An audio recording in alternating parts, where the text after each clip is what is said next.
Did you know? Wait, that's not my intro. Does this make you happy? Speaking of happiness, I, as well as I assume quite a majority of the population now, am diagnosed with depression. Now, the typical treatment for depression is, antidepressants. Seeing as I have an obsession with medication, I figured, why not have a video where I sit here and talk about Wellbutrin, because that is the one that I have been prescribed. I do find it to be a very interesting medication.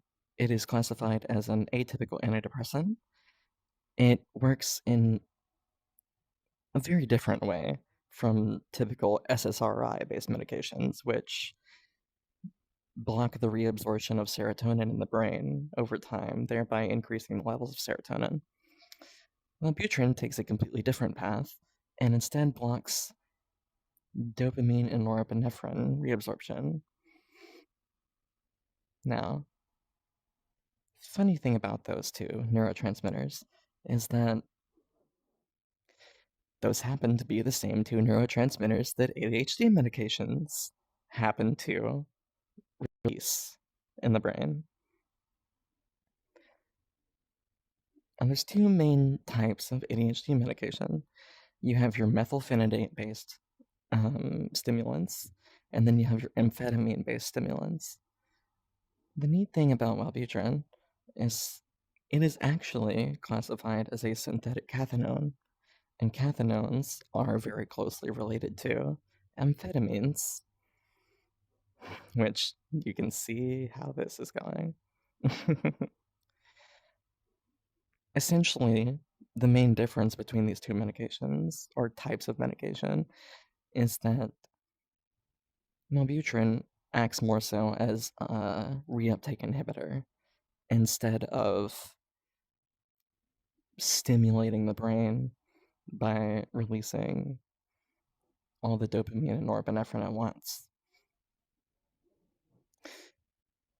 So, a common problem with ADHD medication is that you start with a low dosage, and over time, your body gets used to releasing the same amount of dopamine and norepinephrine every time you take said medication, and eventually you start to build a tolerance to them, causing you to have to increase the dose, then you build a tolerance, then you increase the dose again and build a tolerance again. And it leads to this vicious cycle where eventually it kind of just starts being ineffective for you, depending on the medication that you're taking.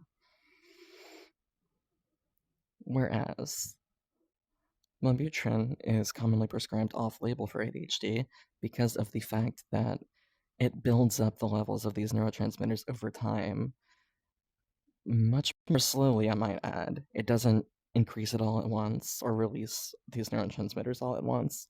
In fact, it doesn't really release them much at all, if any. Instead, the way that it acts on the brain is by blocking your body's ability to reabsorb these neurotransmitters. And essentially, whereas it is much slower acting and weaker in effect, it does give you a much more stable baseline, and you don't really have the need to increase the dosage because it is not directly stimulating your brain into releasing any neurotransmitters. Instead, it is just making the neurotransmitters that are already floating around inside your brain stick around for longer. I